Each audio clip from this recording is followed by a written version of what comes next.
continue on with our beginner's class, Introduction to Buddhism class. And it looks like everything's working and functioning, so that's good. Well, welcome back. It's good to see everybody. And I see in our chat box, we're all comparing notes about quarantine and remaining socially distant. So that is important. I have talked to doctors both here in Oregon as well as in the Midwest, and they are seeing a surge in patients, likely as a result of Thanksgiving gatherings. So as difficult as it is for us to continue to stay socially distant, it is probably for the best, not only for our own health, but so that hospitals actually have the capacity to handle the influx of patients. I, not even an hour ago, was talking to a friend of mine here in Portland who's contracted COVID, and they are staying home and monitoring their oxygen levels and taking it more seriously now than they did before. So he is hoping that he can soon taste food again. So that's one of the main symptoms. Suffering is losing the sense of taste.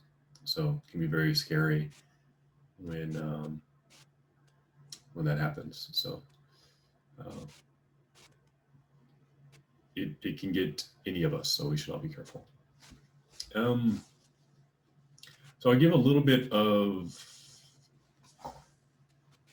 orientation to where we are and my idea for this introduction. So about, I can't believe it, but 9 years ago, I did a similar series of classes in Hawaii. And what I tried to do was take aspects of the Shingon service and explain them and use that as a jumping off point for a course on Buddhism. So it was Sunday school, but it was Friday night there that we did the class. And it occurred to me that no one had actually explained the components of the service, what it represented, that we're really practicing a shorthand for a broader perspective of the teaching and how it all hooked together. So we went step by step. I still have the notes from it. So it was 34 classes. So I guess 34 weeks going step by step through the basic service that we generally use and the meaning behind what's recited. So this is important because I think if you're interested in Shingon specifically, you will see online people say, try to recite the service. And I think for many people, they may look at it and not know how to recite the mantras or not know the significance. So partially that's what I want to address is giving us a little bit more foundation for what you'd see if you actually do come to the temple. So if you're completely new, this is a good foundation. If you've been reciting this service for many years, or in the case of many of the people who attended the class in Hawaii, decades or oftentimes their entire life, there's always more depth to the teaching than we might realize. The other reason is it doesn't matter if it's Shingon or another school of Buddhism, the concepts are going to be the same. So how each school lays those concepts out or where they start in the teaching, that might be different. So we have to keep in mind how long the Buddha taught. So this weekend, just yesterday, we had the movie discussion. So I had recommended the PBS documentary on the life of the Buddha. And the reason I did that was generally Japanese temples celebrate the Buddha's enlightenment at the beginning of December. And we're not able to engage in those celebrations this year because of the pandemic. But I thought it was a good opportunity to reflect on the Buddha's life story. And one of the things they made mention in that documentary is just how long the Buddha taught. And I think it's helpful for us to remember that, because many of us may be coming from a different religious tradition, and we may be looking at a relatively small body of teachings as compared to what exists in the Buddhist world. So, by comparison, Jesus taught for about 3 years, and the Buddha somewhere between 40 and 42 years. So, if we just compared the notes, if you are like me and you kept your notebooks from school, pile them up, all the lectures you went to and all the notes you took and papers you wrote and, research you did in the library, and multiply that by whatever you need to get to 42 years, it's probably a big stack. And so this is roughly what we're working with in the Buddhist world. It's just a mountain of information. And then add to that commentarial literature, texts like The Awakening of Faith that we're doing on Thursday night, that actually goes in depth and tries to order those teachings. So you add all those books and teachings together, and it's more than a lifetime of study that's available. So you really should, I think in English, the word sect gets thrown around a lot. That is probably inaccurate, because the different schools of Buddhism are not in opposition to one another. They are different concentrations, different focuses, different at different times in history, people felt like a certain teaching resonated, and a school or group grew up around focusing on that teaching, and that became a school of Buddhism. There is no pope of the Buddhist world. There is no, certifying authority to say everybody's going to do it this way. So over time, people did it differently. Even within Shingon, there are different ways of practicing in Japan, largely because if you go back to Kukai's time, it took a long time to walk out of the mountains and down to the capital, compare notes, and then walk all the way back up in the mountains. So this was a several weeks trip to get around. Only recently have they built what I would call safe road to get up to Koyasan. When I first went, the highway was very twisty, and if you're on a bus, best not to look out the window, because many times you'll be looking down sheer cliffs. There's a train and cable car that takes you up the last component, but it is still remote. So getting in and out of these areas, because of that, different temples nestled in different other mountain valleys and whatnot, there are slight variations in the teaching. And the same is true for different schools across the board. Someone says, oh, this appears to be a really good way to practice. That teacher gathers students around them, and that eventually becomes a school, and it lasts for hundreds of thousands of years, and we get it. And then someone in academia translates it as, sect. And we maybe inadvertently think, they're fighting about who's the best. So that's not accurate. It's not a battle. Now, there is a tradition of debate within the Buddhist tradition, and that debate tradition is largely to ensure that you know what you're talking about, or that you can defend your intellectual standpoint. So, it's a test. Do you really know this information, or are you just parroting someone else? So that was an intellectual exercise. So when, again, we see debate, the tradition of debate is still alive. I think especially you'll see it in the Tibetan tradition. They have their debate style is actually very formal, but it almost looks like they're about to punch each other. So you'll see all this slapping, and they get into the face of the person. It's very interesting. On Koyasan, there is still a formal debate as part of a graduation It's, we can say, maybe largely ritualized this day, but that is a common intellectual practice. So we should be careful, not to read separation where there isn't any. Have there been debates between different Buddhist schools? Absolutely. Have there been, great teachers that say, or have said, I'm absolutely right, you're wrong? Absolutely. But in general, the different schools of Buddhism are not in opposition to one another. They are revivals. They really need to be read in terms of the history of the countries, and how they came about. So I say that to mean what a lot of what we're doing in this introduction class is going to be largely universal to all Buddhist traditions. So try to keep it fairly general. And then Thursday night, we might get a little bit more specific. I'll say one more thing about the word sect, and, if someone is arguing for supremacy of their school over another. There are books written by Kukai, by Kobayashi. And if you read them in translation, they'll say, Shingon is supreme, or Shingon, stands atop these other schools. And there's a couple things to realize about some of those texts. And again, this is where context is really important.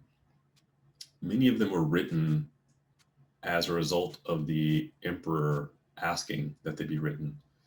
So during Kukai's time, the emperor actually got together the heads of the various temples and had them debate and had them present their schools, and wanted to know, which one should I sign up with, right? Which one's superior? And from that perspective of the emperor commanding it, Kukai made these arguments, for these reasons, we over here in the Shingon school win. So I should say that, again, that's an area where you want to read it as a history. In the Japanese tradition, the emperor is a god. It's a living god. So if God calls you and says, hey, come down to the debate that I'm having Friday night. I'm inviting the other, cool guys with fancy robes and from the cool buildings here in town, and I'd like you all to debate and decide for me which is the best Buddhist school. You don't say no, right? That's not an option. You don't say, I've got another engagement that night, or sorry, I can't, or, modern times, new phone, who is this? I don't have this number saved. Who is this person, right? So it's a very different perspective of presenting these ideas in the historical context. So all of those things are important when we're reading things in translation and saying, it appears to me someone's claiming superiority. That's not totally accurate. So that's something helpful to keep in mind. Okay, so I don't want to belabor that point. The other, what else can we say here? The other thing to keep in mind is there are ideas expressed differently at different times in history. And I mean that both historically from our human, hundreds and thousands of years of history, but also at different times within the Buddha's lifetime. So if you're reading different texts, it helps to know when the Buddha was preaching or talking about certain ideas. Just like college, just like any kind of education, you have to establish certain ideas before you go on and build on them. So if you think about mathematics, you start off counting, then you start off with addition and subtraction, then you get to multiplication. So there's complexities, and then eventually you get to math, and then there's no numbers. It's symbolic, right? X and Y and these kind of things. So it has to be built one on top of the other. So if we're reading out of order, we may say, well, it appears to me that, X squared is superior to 1 plus 1. that's not necessarily an accurate way to look at some of these teachings. So it's not necessarily, we have to be careful how we're reading. We can be reading out of order or not understanding that later in the Buddha's life, he spoke in a more symbolic manner or preached in a way that appears to contradict an earlier teaching. It also needs to be understood sort of when and to whom different teachings are given, because he may be fixing or adjusting someone's understanding and using an analogy at the time that appears to contradict something in the past. So we have to kind of keep this open mind about the teaching. So this is, again, one of those areas where we need to read broadly. But some of the concepts we're going to talk about tonight are the things that you want to keep in mind, so that as you're reading the text, you can say, does it appear to fit with this general idea? Does it appear to have these components? And if it does, then it's a Buddhist teaching. If it doesn't, then, that's when we need to question. So going through the basic service, we've talked about taking refuge in the three jewels. We've talked about the Four Noble Truths, and we talked about the 10 vows. So you'll see this in Shingon services. If you come to the temple, some variation of this will be recited as part of the service. Some variation of this is also going to be a part of even the highest level, most complex rituals. So, you can recite the general lay service in 10 minutes, 15 minutes. If you recite the Heart Sutra numerous times, you can spread it out 30, 40 minutes. There are rituals that take hours or days. They have a similar structure. They have the same components. Certain aspects of them are going to be larger or magnified. So it's not to say that somehow you put aside, this component of the service and do something else. In fact, the general morning service at a Shingon temple is going to be reciting the sutras, and they're longer. So just reciting the one sutra may take half an hour or 40 minutes, let alone all the other components that are added on. And so those sutras, if you compare it to the Heart Sutra, which appears short but is very terse, those longer sutras may be a deeper explanation of the same concepts, or slightly different concepts. So everything builds on itself. So these concepts, I think, are helpful to keep in mind. So where do we start? We started with the Four Noble Truths, and this is referred to as the first turning of the wheel. So there's several times when the Buddha sort of sets in motion the teaching. And it's important then to say, why did he set the teaching in motion? Why did he turn the wheel to begin with? Why not just achieve enlightenment and then enjoy it? Oh, this is great. I'm up in the mountains, or I'm out in the forest. I'm away from all the stress of society. I've understood this insight. I'm just going to stay here. So why not have that perspective? So it was covered in the PBS documentary that we watched for the movie discussion yesterday. And the reason was the Buddha was moved by compassion, and that compassion motivated him to want to teach people, and that compassion gave him insight into how much we share, how connected we all are. And so compassion is a key or critical component of Buddhist practice, but it doesn't get as much discussion as, say, meditation. So if you go to a bookstore and there's probably a whole section on meditation. I doubt there's a section that says, developing compassion. There's more books that say meditation, fewer books that say compassion on the topic on the front cover. But the development of compassion, the generation of compassion, the aspiration to magnify compassion is really the reason that we have meditation. Is really the reason we have this teaching. Is really the reason we have these practices. So it helps to spend some time talking about what do we mean by compassion, um, and can we develop it ourselves, right? So there's compassion in the Buddhist sense. There's great compassion, which there are many high-level philosophical texts written about. And it's really compassion that's the antidote to many of our problems and obstacles, um, not meditation. And I say this because if you, it was covered a little bit in the PBS documentary. But when the Buddha first left the palace, he went out into the world and started studying with various teachers. So it's largely believed that these were teachers of meditation, yoga, things of this nature, and we don't know everything about these teachers. Some of them we do. They were critical to what the Buddha taught, and so he used them as examples of why he didn't feel that those teachings were sufficient. But if we look at them from the perspective of what we have today, you'll see a lot of meditation traditions that make no mention of compassion. There are meditation traditions that are about personal power, that are about developing the body, that are about developing um, abilities.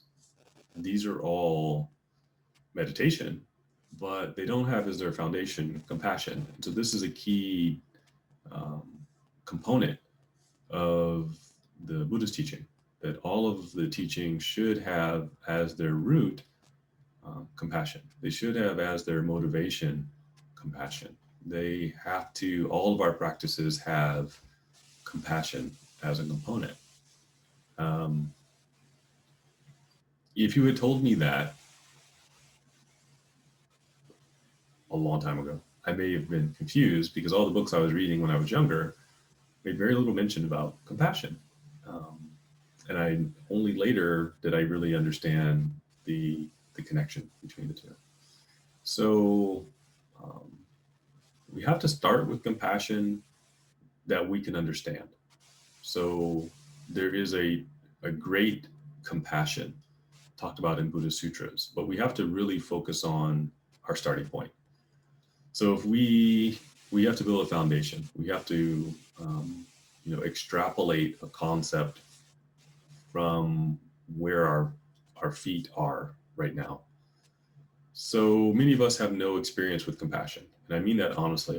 I've met people who, in their opinion, have never had any care or regard given to them. Their life has been very difficult from day one. They their outlook is very dark, very negative, very much filled with the unfortunate experiences in life. So for that reason, it's up to us to radiate this idea of compassion, because we may encounter someone who doesn't have anything to build on themselves. So when we reviewed the 10 vows, this is all about sharing compassion. It's all about reorienting our relationship with the outside world so that we are not bringing harm or hurt to others.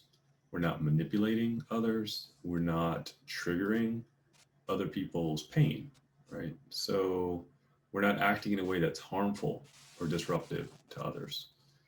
That's important, sometimes more directly understood, I think, in the ancient world when communities are smaller. It's something very deeply understood in Japan, island, right? People have a tendency to be more polite. It's built into the culture because you're going to run into the same people all the time. I experienced this when I lived in Hawaii. It's an island, can't go very far. So what you do will follow you. Once you have a reputation, that's it.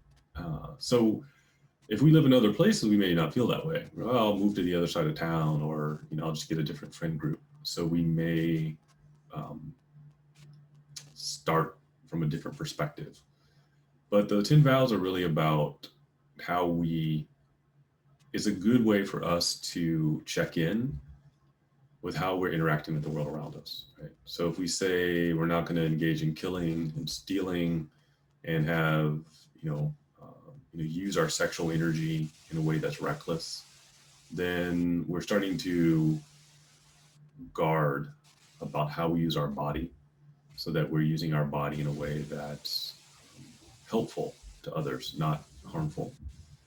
And then if we recite, I'm not going to speak falsely, not going to engage in careless speaking.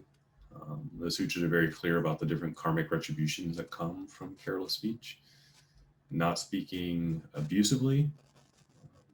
I think this one we've had a lot. I think especially since the development of social media, we are open to more harmful, abusive speech than perhaps we ever were before. It was easier to escape it. Now, it's ringing in our pockets that we may be inundated with this sort of negative speech, or speech that's put out there to tear people apart, causing discord, causing division. We see this also, right? The news is filled with this kind of speech. So it used to be that you had to gather a crowd and motivate the news cameras to come and get your message out. Now you can just use your thumbs and send out messages that cause pain across the world. So this is a way that we want to try to guard our practice, our minds. And actually, this is all about, as we focus on not doing these things, we're really learning how to develop compassion. And then the last three, focusing on actions of the mind, we're not, perseverating on greed and just really focused on developing greed. We're not going to focus our minds incessantly on ill intentions, and not grasping on to what we say in the text, not having false views, or right outlook, these kind of ideas, not grasping on or holding on to untruthful ideas that are convenient for us, but we know to be incorrect. Ideas that might protect our ego, but we know are not accurate. So these kind of ideas. So these are actions that we do with our body, right? Things that we do with our body, speech, and mind. The way that we put ourselves out to the world, the way we interact with the world. We're trying to be on guard about these things. So these are 10 ways for us to study ourselves. This doesn't need to be done in a state of meditation. It can be. It can also be done when you're walking down the street. It can also be done, when you're in the grocery store. It can also be done, when you're with family and friends. It can especially be done online when your thumbs are just poised to say, "Oh, I have a great comeback for that." And you're like, "Oh, that's okay. I'll let it go." So all of these things are ways that we're developing compassion. So just a few minutes before this class started, somebody asked on Facebook, how do I practice Shingon in my daily life? And I recommended, analysis of our speech and, being careful what we put on social media, because the question was asked in social media. So these ideas, these 10 vows, are really a way for us to investigate whether we're living up to this ideal, right? How do we find compassion? We look at those 10 and say, am I doing this? If I am, then I'm on the way towards developing compassion. If I'm struggling with one of these, then then I'm also struggling to develop compassion. So again, we have to know our starting point. Um, we may feel, I see this comment on social media, or I see this idea being expressed in social media. I know what the truth is, and in fact, it's directed at me. It's very hurtful towards me, and so I can make a response. So that's good, right? We can look at that. What your response is, however, is really the key. Are we responding in a way that invites argumentation, or are we putting words out that um, you know is really capable of changing minds, of bringing people over to another side? So that's the part we need to do some analysis. So all of this is part of you know taking our small idea of compassion, and bringing it into the realm of great compassion, finding something that resonates with us and then bringing it into the wider world. And that great compassion is expanding our awareness and our concern so that it includes all living beings. So I think the social media example right now is good, because you may see something on social media and you say, how can that person have that idea? That's horrible. That's a heinous thought. And I have something I want to say about that. And then the question is, are we then engaging in this fight with the other? And are we expanding our focus to moving toward the goal of great compassion?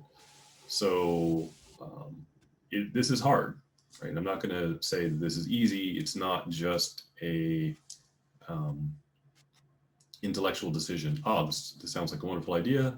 I shall now, henceforth, I shall engage in great compassion. It's a practice. It's constantly being aware um, of our thoughts, of how quickly our thumbs may be moving across the screen.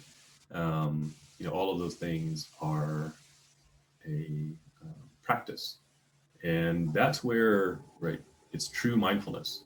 Are we really aware? Are we really mindful of our mind, where it is, our actions, our speech, right? All of these things. All too often, we find ourselves just sort of falling into certain typical behaviors, common behaviors for ourselves. So this is, really um, guarding our mind.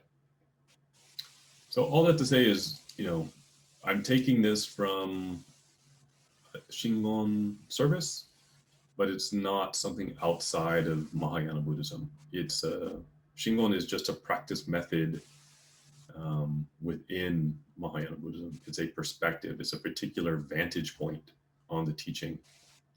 It's not something new or different. In fact, almost all of Kukai's ideas are saying it's there, it's been there all the time, you just couldn't see it. And connecting those ideas, I'm seeing this pattern emerge, and let me show you also. That is all of Kukai's writings. He's able to take all of these existing texts that other schools use and say, see, you see this connection? It just wasn't evident, right? Maybe it's like the movies, the police come with the CSI and they have like the UV light and they say, oh, so you can see the footprints, or now you can see the residue, or you can see where the furniture was moved. It all comes together. So this was really Kukai's perspective. So there are many concepts in the Buddhist teaching, and we read about them more often. Emptiness and wisdom, these are things that show up very often. We hear less about compassion. We hear less about making aspirations. We hear less, especially in the West, about dedicating merit. So I want to take some time and talk about that a little bit more. So the idea of compassion can be traced back all the way to the refuge prayer. So we recite, I take refuge in the Buddha, I take refuge in the Dharma, I take refuge in the Sangha. That is a shortened version. There is, within the threefold refuge, a deeper aspect or a longer way to recite this. So I take refuge in the Buddha with the prayer that living beings may embody the great way and give rise to the highest aspiration. So I'm taking refuge in the Buddha for a reason, taking refuge in the Buddha so that others can also do this, so that others can manifest the same deep compassion, so that others through that compassion can achieve the same goal that the Buddha did. Right? So the idea of compassion is woven into and stems from all of these different teachings. It's not separate. It's not something new or different. It is, what it's like having a nice coat with a lining, right? The lining is compassion, and all the teachings are the design on the outside. Maybe something like that. So I take refuge in the Dharma. I take refuge in the Dharma with the prayer that living beings may enter deeply into the canon, right? To the deep teachings, this ocean of wisdom that is the Buddhist teaching. So you take refuge in the Dharma because it is the teaching, but you're also at the same time thinking about the benefit that it has for other people. So you're hoping, as I do this, I hope others do it also. Not because, we're sort of selfish and we want everybody on our team. It's we want people to benefit from the teaching. Call it whatever you want to call it. It's convenient to call it the Buddhist teaching. It could be called something else, but the underlying ideas, the insights are what we hope people are attached to. Once they have the insight, then the label is irrelevant. Right? So it's a way of collecting in a convenient manner the teachings, the practice, and those who are interested in that practice together. So as human beings, we need those labels. Otherwise, we don't know what building to go into. We'd be very lost. I'm looking for the group of people who practice compassion with the goal towards, great wisdom and insight into the nature of the universe. Buddhist temple is very easy. It's simpler signage. So it's not a us versus them kind of perspective. These are vessels for carrying knowledge and ways of getting the same insight the Buddha had. So the last, I take refuge in the Sangha. I take refuge in the Sangha with the prayer that living beings may ensure the Great Assembly is entirely free from hindrances. What is the Great Assembly?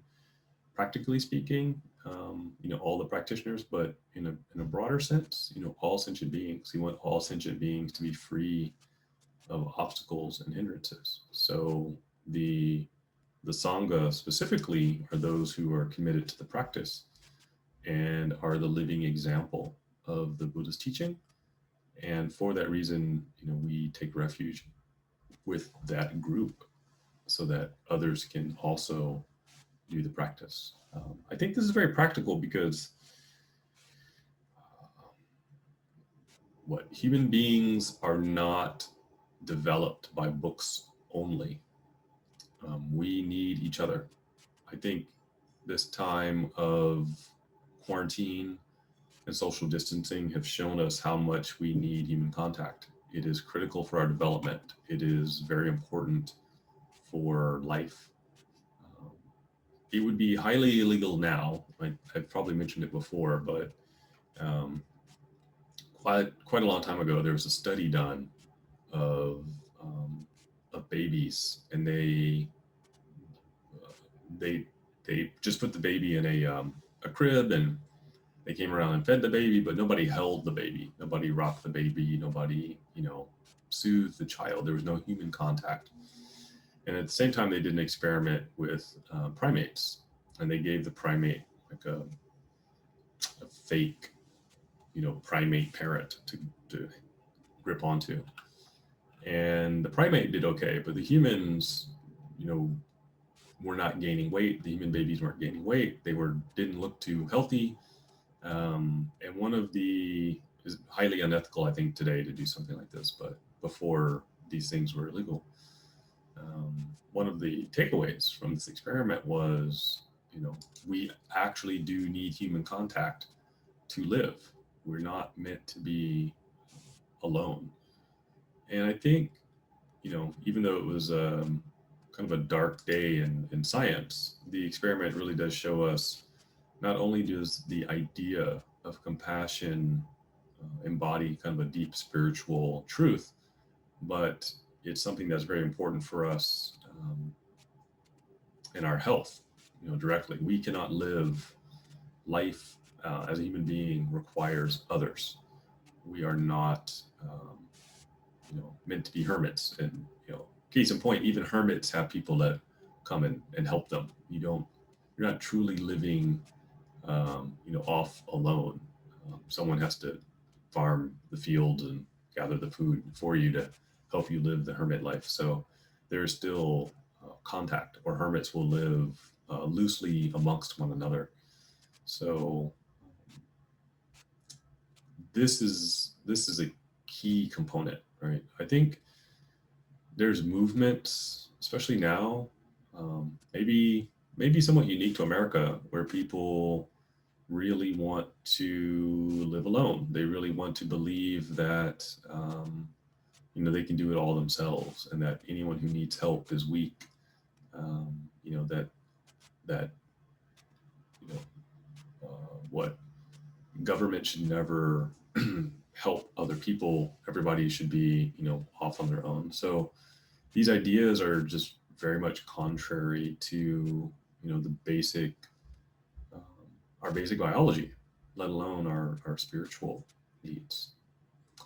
Um, so there's compassion, and there's great compassion. There is um, the great way, kind of translation from Chinese, the practicing of Buddhism. It being great because it's not just for yourself; it is for all sentient beings, and giving rise to the aspiration that your practice is not only for you. It's not a selfish engagement.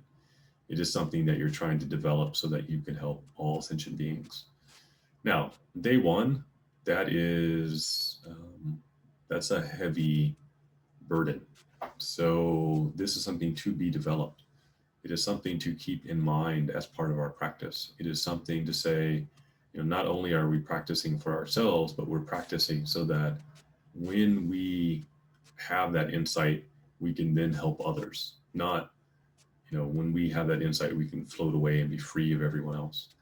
Um, Finally, I get away from all the social media and notifications on my phone, and I don't have to go to work. Oh, I'm enlightened, right? No, more along the lines we recognize. Oh, once I have that insight, then the real work begins, because I have to start really helping and working towards the benefit of others. Um, the Buddhist teaching embodies all of this wisdom, and the teaching is always referred to as being, vast like an ocean. So we're being asked to put a lot of work into understanding the teaching, and by we, I mean the Buddhist community as a whole, not necessarily all of us individually. But we're being asked to put that work in so that we can learn all the different methods by which we can help others. So one of the reasons why the Buddhist teaching is so vast is we are all quite different. We all come from different perspectives. Um, our starting point for the development of compassion will be very different. If you look at the vows of different Buddhas, they almost all grow out of a unique experience that this particular Buddha had, right? So I'm going to achieve enlightenment because um, people suffer in this way, and that's what I want to alleviate. The enlightenment is the same. The insight of enlightenment is the same. How you go about developing your compassion to get there is going to be different. But I think if you look at the the experience, the stories of the different Buddhas, the uh, great cultivators that lived during the Buddha's time, and the Buddha would give um, what can you say, predictions of future enlightenment. You know, you student will be a Buddha in the future. Your name will be this, and based on your vow um, for this particular reason. It gives us insight into where we should be looking to develop compassion. What in your own life has motivated you to come to spiritual practice? What is your unique experience? That is the thing that you may feel, I want to give back for this reason. I want to help and I want to address this particular idea. And so it's not stated like this, but our deepest pain is the source for the development of our compassion. Our suffering is the fuel for the development of our compassion. Whatever it is that we're struggling with, it's not something that we should look at and say, oh, woe is me. Rather, we should sort of, that's the input for our meditation. I suffered this thing, or I saw this horrible event, or I saw these people suffering in this very special way.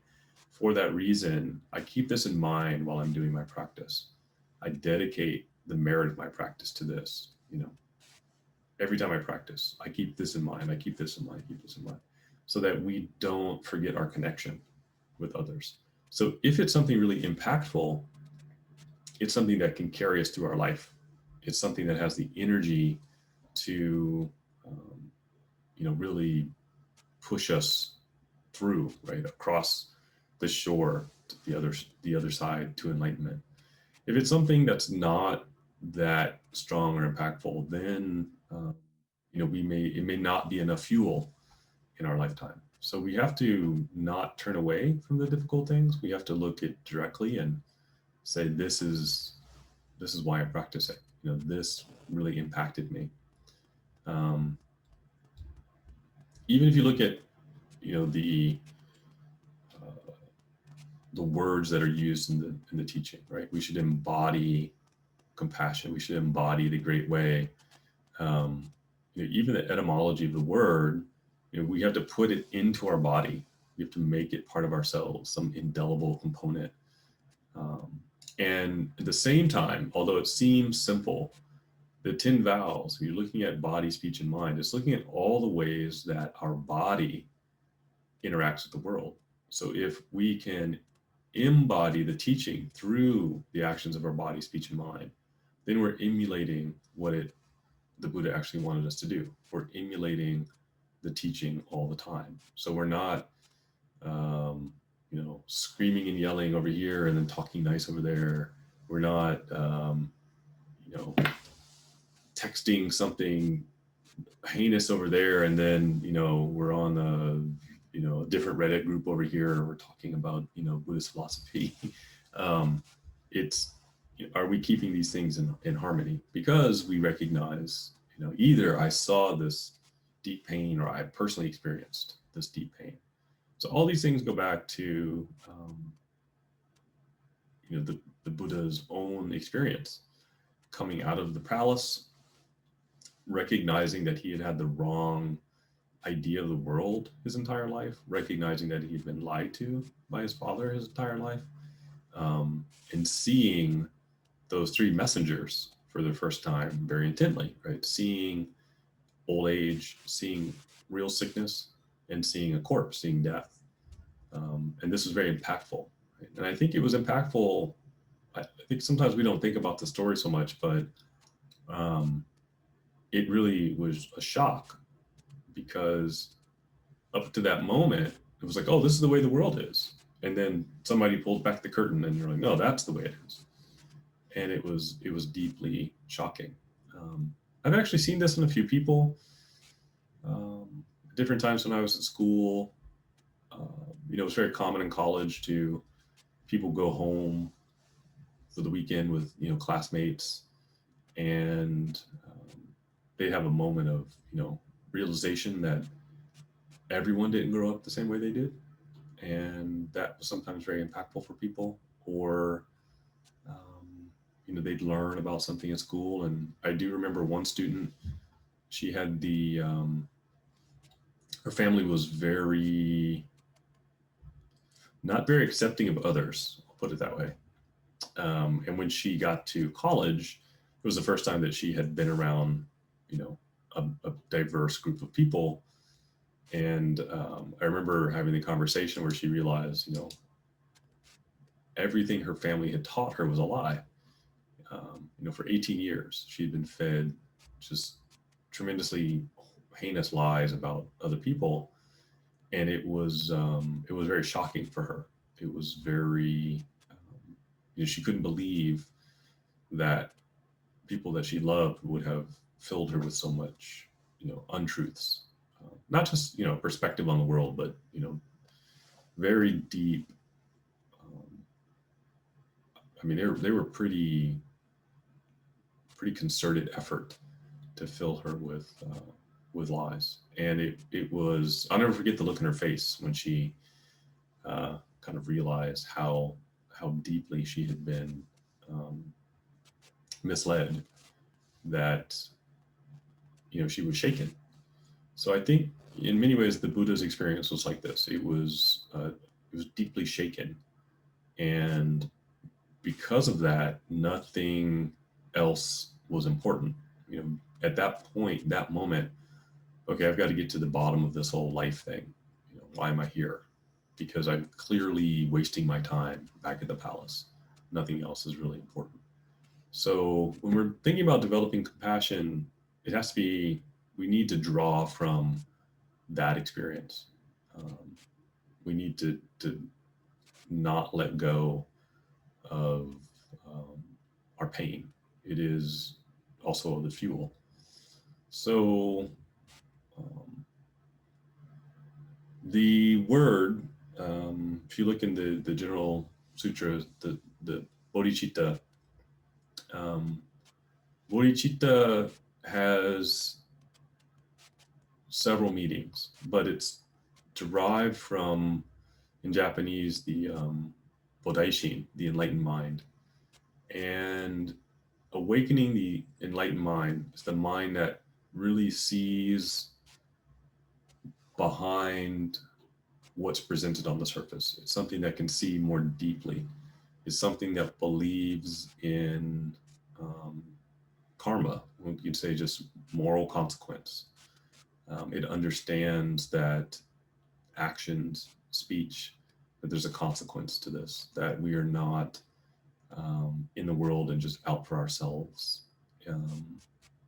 It's a mind that aims towards getting this insight so that it has, perfect wisdom.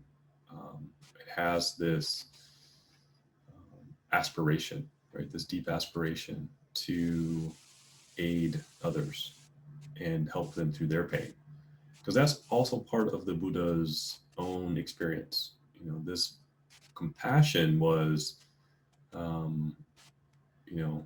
not only have I been tricked, but all of us have. We're all looking at the illusion. We're all looking at the surface and not seeing the deeper meaning. And everyone should have that insight. So in the service order, we have this Hotsubo Daishin, arousing the mind to achieve enlightenment. Right? We're saying it's like a cheer. I'm going to do it. Let's all do it together. So we have the enlightenment cheerleaders that come out for the Hotsubo Daishin, and it's arousing or stoking the fire to the idea or intention to awaken. It's this deep aspiration for Buddhahood. It's a if we were starting a nonprofit, this would be the mission statement. I saw this horrible pain. I recognize this pain in others. I want to fix it, and this is how we're going to do it. Let's go. It's that superhero, hands together. Okay, we're going to get it done. Kind of perspective. So the Hotsubarai is when you get the Mahayana Sutras and literature, it's discussed over and over. And this is the key. It's the key as how to become a bodhisattva. How do you get, what's your first step on the pathway? Compassion is, however, different than love. And if we're coming from the Western culture, most religious texts will use the word love, and will say and discuss the divine in terms of love. So Buddhism would make a distinction, and I think the distinction is helpful when we think about compassion. So if you think about the Christian perspective, it's love your neighbor, love your enemies, and this kind of thing. And it's not not that that's incorrect from the Buddhist perspective. It's more that compassion is more broad. So compassion does not have attachment. Compassion doesn't require reciprocation.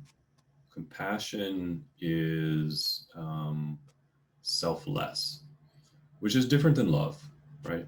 So if you go to someone and you say, I love you, and they say, that's great, I love you and all people, that's probably not the response you want. You want their love reciprocated back, but only for yourself. So there's a slight difference in the idea of love. If you embrace your child and you're like, oh, child, I love you. And they're like, oh, mommy, I love you. And I also love the daycare, teacher just as much. And you're like, oh, so suddenly mommy's not so happy. So love can have an attachment component. It can have an expectation attached with it. It can have an idea of it wanting to be personal, wanting to limit, where it goes. So compassion is boundless. Compassion in this sense is meant, there is no limit. It can be extended to all people. You can say, you have compassion for all and not have concern about its limitation, or someone being jealous. Oh, you only have compassion for that person? I thought you only had compassion for me. So it is different. So compassion and love, I think, have to be distinguished. Bodhicitta, this type of compassion, is awakening the Buddha's mind. It's aspiring to enlightenment. From Shingon perspective, it's aspiring to enlightenment in this lifetime so that you can get on with it already, right, so to speak. It's the idea that it's possible now. You don't have to wait forever and ever and ever. It's, I think, even more important to say, I don't think of it as something distant. I think of it as something immediate. I think of it and understand it to be important to do now, not to wait. So this is one of the ideas that we have in thinking about bodhicitta. In terms of awakening bodhicitta, it's also deeply connected with faith. And that faith comes from the viewpoint that although I may start small, I may start with my own self-interested perspective on spiritual practice, that through practice, through constantly coming about it, you start to expand your idea of compassion until it gets broader, until it encompasses all people. So this is rational. We may not now have all the skills we need to save other people.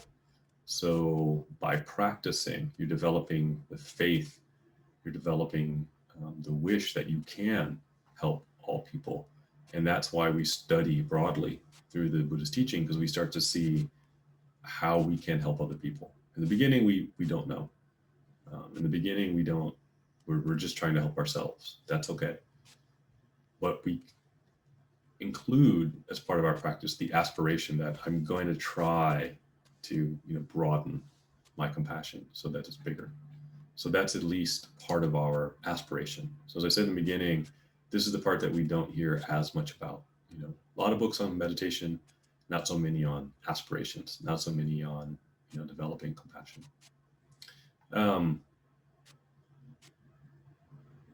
Again, compassion is not limited to yourself. All Buddhas and Bodhisattvas awaken compassion, and then the great compassion is that which is extended to everyone else. You always start with yourself, though. You start with yourself because you are the starting point.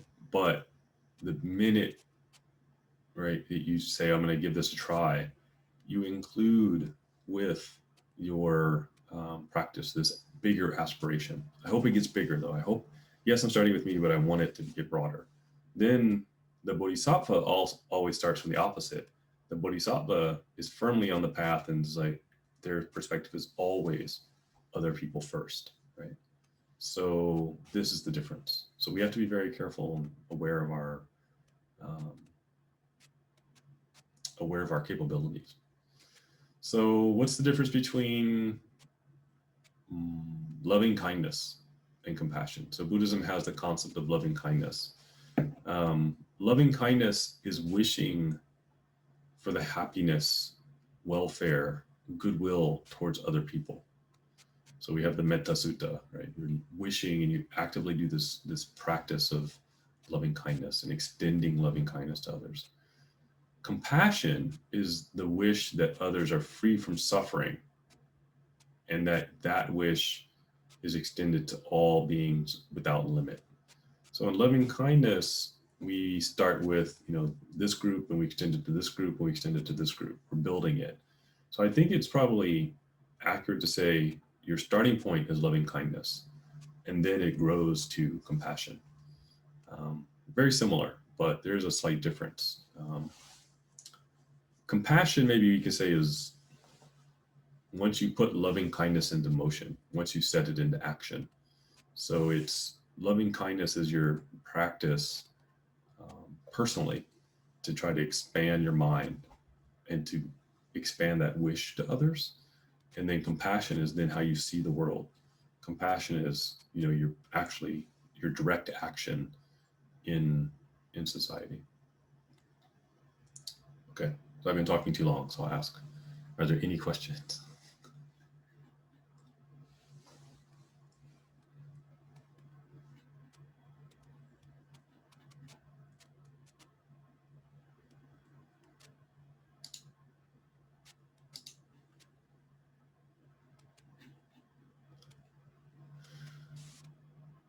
So in case anyone's typing or thinking, I'll say I want to spend time on compassion because there's a great deal of Buddhist writing that on compassion, and there are many texts that talk about compassion.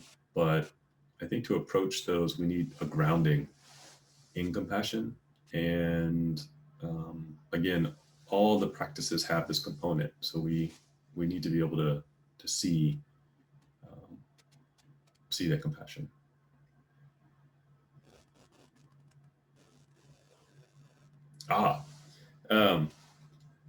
I'm glad you brought up this question. I don't. So I'm in the minority perhaps, but I don't believe there's a thing called compassion fatigue. I think it's the wrong way to look at it. So the term compassion fatigue comes up, I think, especially in our society, for a lot of people who are in giving professions: doctors, nurses, police, firefighters, first responders.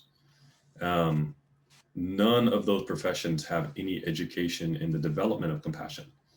So what happens is we're thrown into the world and asked to give, and we've never been taught to consider our starting point or how to broaden our compassion. We're just giving.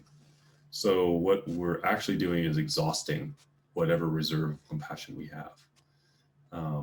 So in Buddhist practice, again, we have to know our starting point. And from that starting point, we can then develop our compassion more broadly. So if we're struggling to, you know,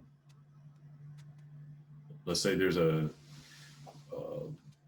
historical figure, right, that you don't care for, and you find that their actions are particularly odious, and you don't understand the harm that they brought to the world, and maybe you're responsible for the death of countless people.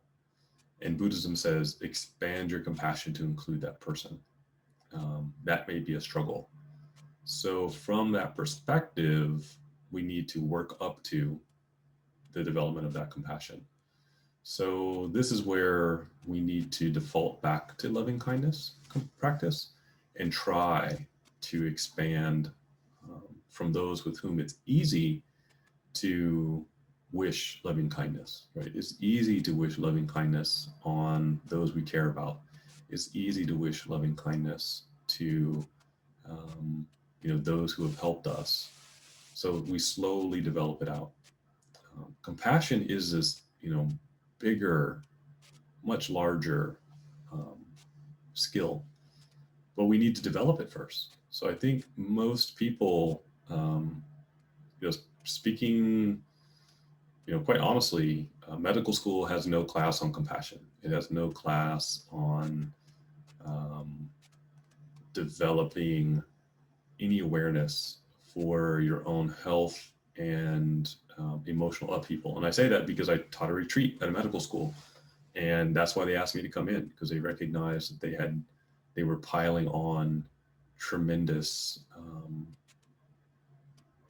responsibilities for a group of people who largely had, done really well in high school, done really well in college, gotten into medical school, and then suddenly, we're handling very difficult things that they were not emotionally equipped to do. So raise your hand if you took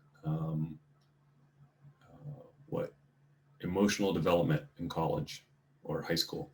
Do you remember your emotional development class? You didn't have one.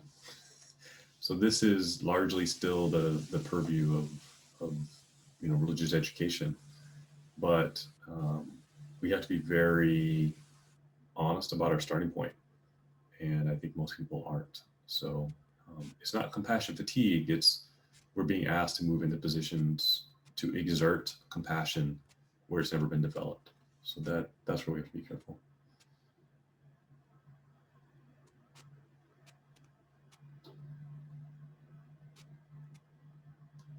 Yes, a lot of we're seeing this more and more. I think the highest level of physician suicide and breakdown. But again, in those caring professions, there is no there is no course of study to recognize your own limits or learning.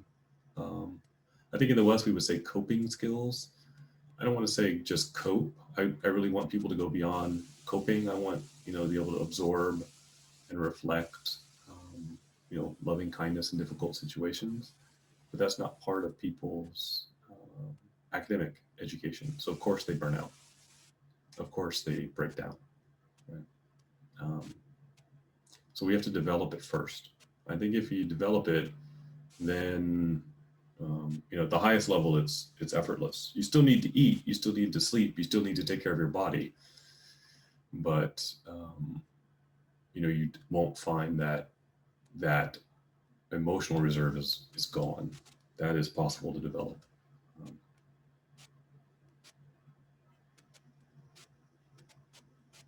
Yes, I would agree. So I would agree with the Mateo Ricard about the empathy fatigue, and yes, I would differ with the compassion. So thank you, Karim. I have to find that. He's a very interesting figure in the Buddhist world because he is a deeply grounded in Western philosophy. I believe his father was a philosopher and he was a microbiology major before he became a monk. So they actually have a book where father and son debate topics about Buddhism. But again, this is an area where I think, I mean, did anyone even take ethics in school? I'm wondering. A lot of this type of education has been cut out. So we are confronting deeply difficult ethical questions for the first time when it's in front of us. So that can be difficult. Yes, right. Some of us did, but it's getting less and less. So, in terms of what? In terms of these difficult situations, and I think all of us are in a difficult situation right now, whether we recognize it or not. The practice of loving kindness is probably one of the most powerful Buddhist practices for these times because before this pandemic, I would always use the example of a situation that has no logical explanation. Plane crashes and hundreds of people are killed, and we're trying to find a reason for it, and we can't pinpoint a reason. So we have times like that in life, and what we have to really do is start off with generating the feeling of loving kindness in ourselves and slowly trying to radiate it out first towards the people that are closest to us and really hold them in our mind, and vividly see them. And I think this is a helpful practice even right now when we probably can't see. There are definitely people in my life that I've not seen now for over a year, and on purpose because I don't want to inadvertently come into contact with the virus and give it to them because they're older. So vividly seeing them and radiating the feeling of loving kindness towards them, and then moving on to really good friends, and moving out to people who are sort of neutral. And then I think we all are frustrated with probably our government's response to the pandemic. I don't think anyone's like happy about that, but we can change that from anger to holding those leaders in our mind and trying to radiate loving kindness towards them, because as we do, we improve our ability to address difficult situations. We improve our skills. We take away those psychic cockroaches that are inside of us, eating away at all that energy that goes towards holding those individuals in a negative sense, and puts them in a positive light. Because I think people make poor decisions about public health and these ideas because they have not themselves understood suffering. They themselves have, had lives that are largely apart from the difficulties and struggles that we have had. So I can see, right, this is another person who's also in delusion, and that's unfortunate. But we can still share loving kindness with them. Right? So we're not, we don't get on social media. Oh, I can't believe that so-and-so made such and such decision, and didn't they think about other people? Of course they didn't think about other people. They have no root of compassion from which to think about other people. So that is sad. And for that reason, we should extend loving kindness and compassion towards them. So. Sensei, is that your response to Kiyomi's question? The one that says, how should one be compassionate without making the mistake of simply dismissing or allowing bad actions under the pretense being compassionate or pretense of being compassionate or understanding? Thank you for reading that one because I don't see it, but yeah. No problem. Oh, there it is. I stuttered. Do you? Oh, you No, have. I see it now. Okay, good. They were scrolling by on the screen. So, I think from the Buddhist perspective, we always have to separate the person from the action, and that's the first key component. So the action we may not agree with. The person we can still radiate loving kindness towards. So I do not. I find little in the American government response to this pandemic to be praiseworthy. However, those individuals who are responsible for those decisions and could have made different decisions, I believe are, suffering. I believe they are deeply deluded. I believe they have a hard time seeing the reality of the situation. I believe that things in their life have, pushed them to a perspective where, they're convinced that what they're doing is correct. I can guarantee, none of them have actually walked in, the communities, because what we haven't seen are government officials visiting hospitals, visiting with families. They've intentionally kept themselves apart from the suffering so they can stay in that delusion. So I condemn those decisions and those actions in the strongest possible terms. That said, I'm fairly sure, because everyone that I've ever talked to who's been in that position has also suffered some hurt that pushed them to an extreme belief, and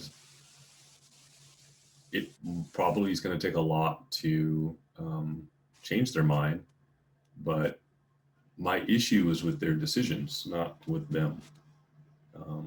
We have all made poor choices. We have all been in a position where we have maybe held extreme thoughts, and then we've changed. So the ability to change is there. The whether or not they're willing or will, that's different. But none of us is perfect, and I think that's part of the deep beauty of the Buddhist teaching is if we recognize that about ourselves and we're here trying to make change, we have to also recognize that about all other people in all other situations.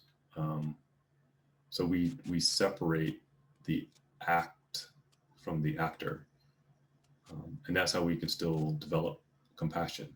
No bodhisattva is saying, "Oh, genocide is okay," but they still attempt to save, the person doing the genocide. And I was just talking about this with someone else the other day.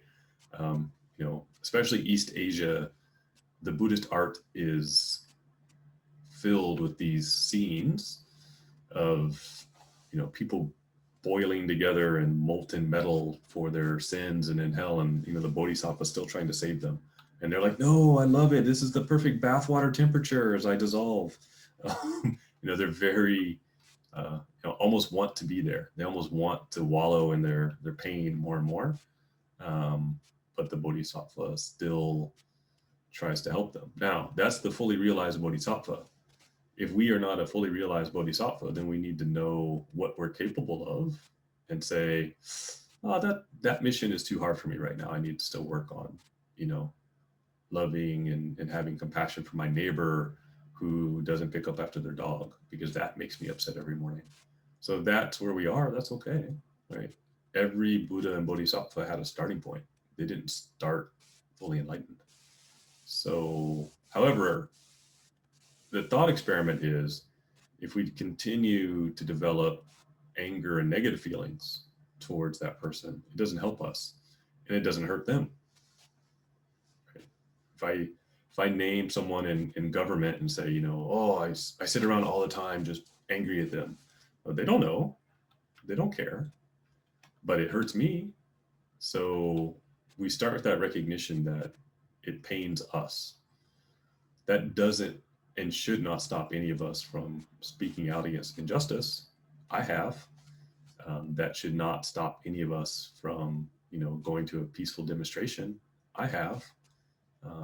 That should not stop any of us from saying, this course of action is wrong and this is the right course of action. I do. But I give a lot of thought to the words I use when I go about it. I give a lot of thought to the perspective I take, that I'm ensuring that I'm not saying that person is the problem. What I say is the policy is the issue. The idea is the issue. And compassionately present a competing idea. That's how we can make progress. But that is hard. That is very hard. This has been a challenging year, whether it's public health policy or social justice issues. It's hard. But I have personally spoken out quite publicly on certain of those issues. And I have tried my best. I don't know if I've succeeded, but I've tried my best to not do it in a way that's harmful to others or points a finger at other people. That's not helpful. But recognizing policies and perspectives and opinions as unhelpful to peace and compassion, I don't have any problem with that. There's a video online of me being very clear on that. Like, police should not shoot unarmed people. Yeah, no problem. I can say that.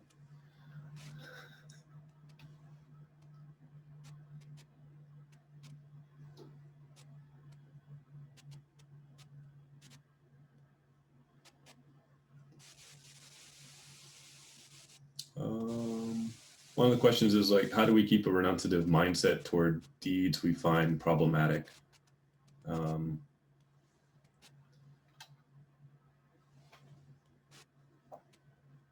There's a couple ways to look at this. And I think this is one of the, and I don't mean this as a cop-out. The world is always changing. Things around us are always changing. We can make progress. There will always be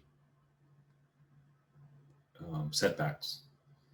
So we, as much as we work for change and the good in society, we also have to recognize that there's going to be setbacks. I straddle an odd, but I'm Gen X in America. So I straddle an odd, a child of baby boomers, but,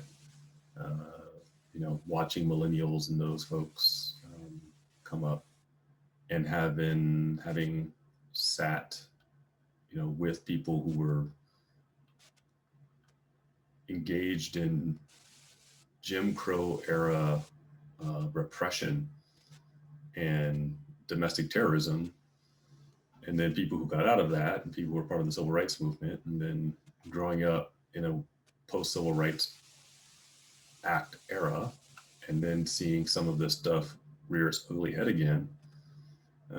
We have to be, as much as we work towards change, we have to be, acutely aware that these trends and tendencies are always going to be there.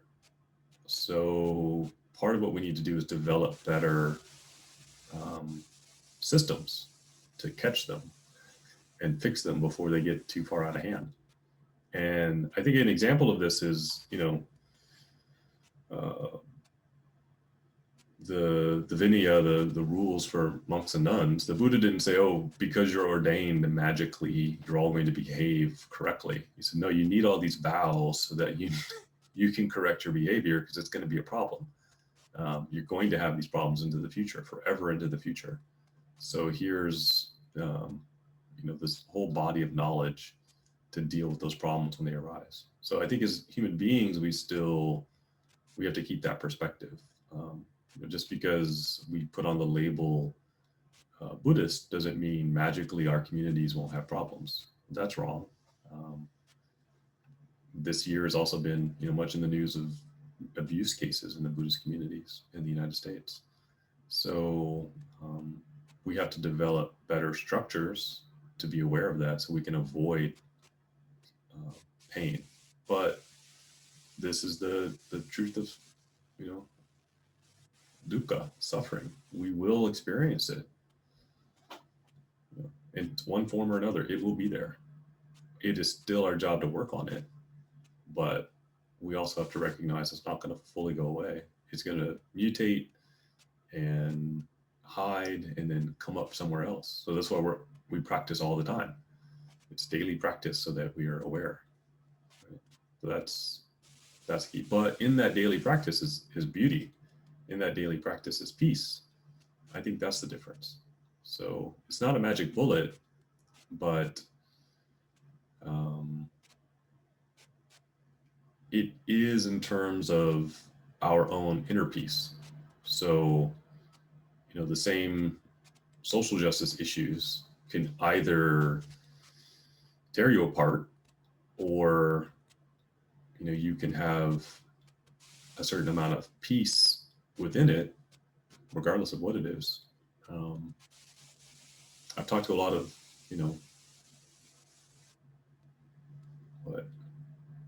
doctors this year about, their pain seeing patients die.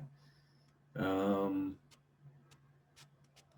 one thing I do think, speaking as an African American in America, and having been profiled by the police, having been held at gunpoint by the police, having been called every racial slur known to man out of anger and hatred at some point in my life in this country, for no reason whatsoever, it can destroy you. That anger can really destroy you. So you have to find a way to see it as a manifestation of our larger society, and not feel like you're going to turn against, members of your community, and it's not going to trigger you in some way. So, as recently as this spring, at the beginning of our lockdown, I took a walk in the neighborhood, and a car full of young men, slowed down, and they were screaming all kinds of kind words that start with the letter N at me as I was walking. I was like, oh, it's just a beautiful spring day. So I recognize that as a manifestation of society, politics that were happening at the time, their own fear about the virus, right? All of those things to me were evident. So I'm not mad at them. I'm disappointed in our society for not having a better way to talk about these issues, so that people don't lash out at one another. So at the same time, I'm not going to endorse it. I'm not ignoring it, but I also didn't throw a rock back at their car. I'm not angry, because that anger is destructive for me. So I think that's the difference. We have to be able to see that. And I can speak personally about that. It doesn't stop. Actually, I have to check the news later today, because I got a phone call from people in the state capitol here in Oregon, and there was a group of heavily armed men storming the Capitol. And I knew people who were in the building and they weren't sure how to get out or how to get their children from the daycare center that was nearby. So this is all happening around us at every moment. So how we act in the world, I think, is important, but we can stand up to it without anger. We can stand up to it without violence. But that is a new skill we have to learn because our society teaches us we have to shout it down, and we don't have to shout. We can address it differently. We can address it without anger. It is possible.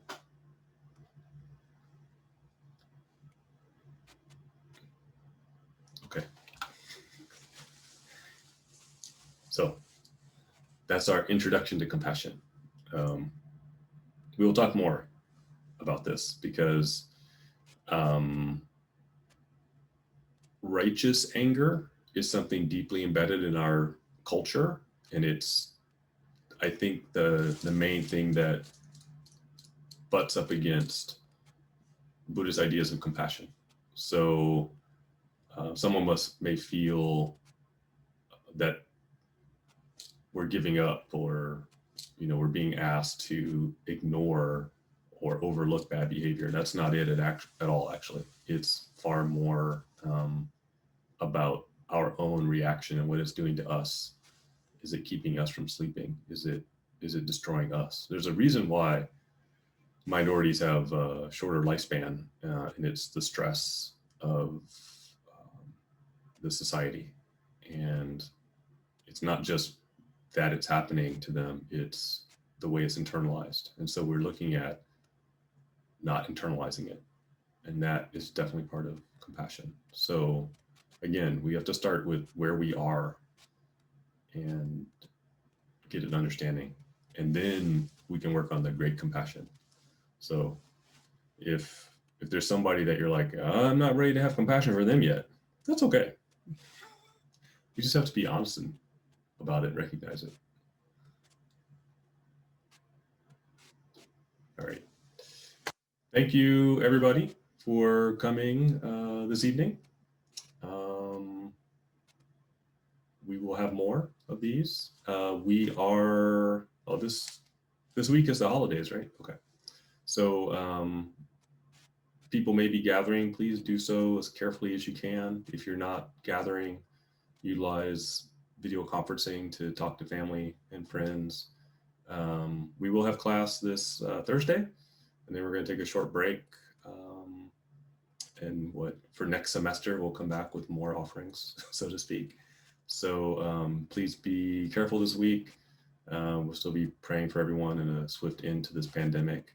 Although we do have a vaccine on the horizon, many of us continue to suffer in many ways, and we all need one another. So please do your best to stay safe.